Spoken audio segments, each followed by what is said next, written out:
Hey, Basadi, Bafazi, ladies, I woke up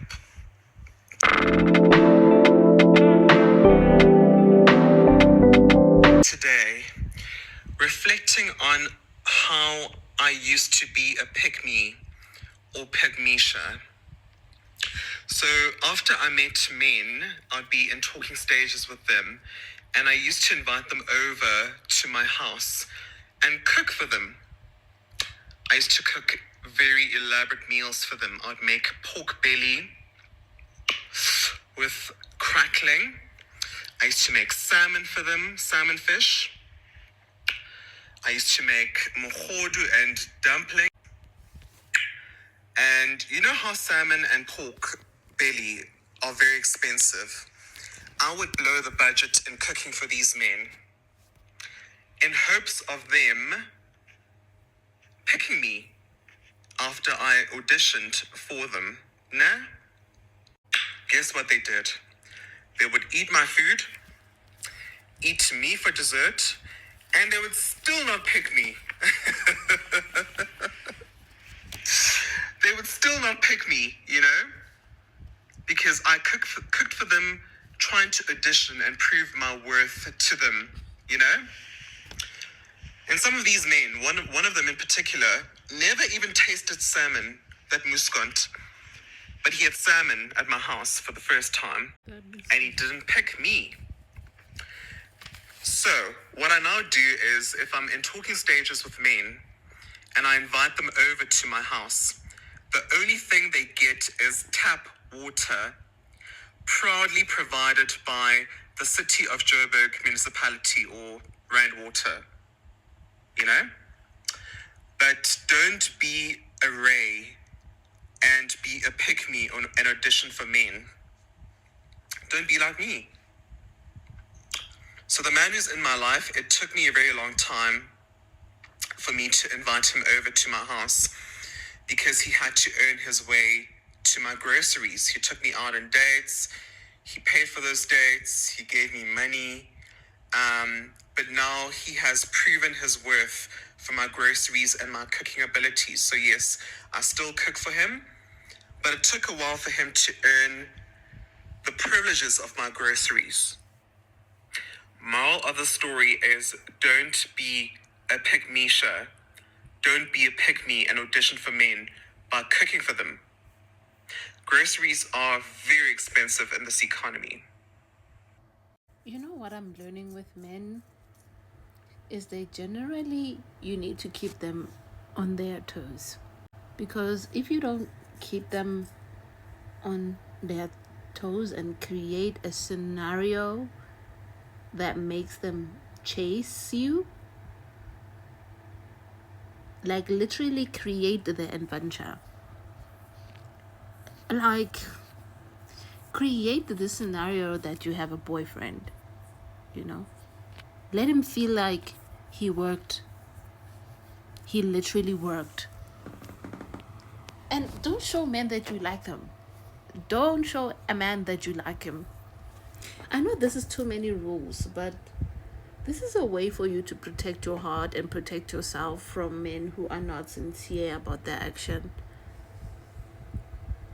Like, learn to guard yourself. Learn to not really be fully open, but be fully open at the same time. What I mean by this is that, yes, allow him in. Tell him pieces of your life. Tell him who you are. Tell him what you do. Tell him, but don't go deep into your trauma. In fact, the current man that I'm seeing, I don't think he knows that I have trauma. I don't think so. And he has his own trauma. He has highlighted it a bit. But I don't think it's something that he enjoys talking about. So, I'm not going to push him to tell me what he's not ready for. That's me, by the way. I'm not going to push a man to tell me what he's not ready to tell me. it needs to be something that when we're laying in bed and he's telling me how life has wronged him and what actually happened to him. Because as for me, I do listen and I do pay attention. So this is a lady as well that I'm gonna stitch as well. I wanna add into this video. She's gonna talk about how she learned to act like a man. And when we talk about acting like being a man, it's like applying your critical thinking to get what you want.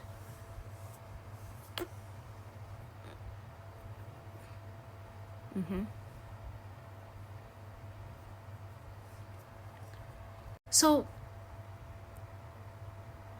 learn to do better, learn to be wise. The streets are cold, otherwise you're going to be nursing a heartbreak every single month because because you're desperate to feel something from a man who has not earned his way into your life. They need to earn. If they don't earn it, don't give them a space. I've adapted the practices of a man and it changed my life. Uno reversing and men will say anything are two of my biggest things. When you act like them, their own game works on themselves, which is so unbelievably stupid and easy. When a man likes you, you could cuss him up, down, and around. And again, like that video, he'll say, damn, guess she was in a bad mood. This dopamine he gets from you speaking to him the way he would speak to another woman, then he's on his knees. What the hell? That goes into a deeper hole of men do things for male validation, but whatever. They lie because it's fun, because it's easy. Women often comment, what does it mean when he says, it doesn't mean anything. But what it does is it keeps you attached. It keeps you on his little string so he can keep pulling you along, which personally infuriates me. Do I look like your fucking pet? You balding weirdo? No. I often say to women when their men are talking to me, leash your dog, because I don't want any part of it. But all of this comes with decentering men. I've gotten a lot of comments recently of like, how do you decenter men but your whole page is about them? You don't get it, do you? My actual life has absolutely fuck all to do with men. Up here on www.tiktok.gov, I'm informing women about their strategy and the way they operate. Their weaponized incompetence, such as that husband packing his wife lunch and the way he did it. Would you do that for your husband? No. Unacceptable completely. Anyways, I love y'all. Bye.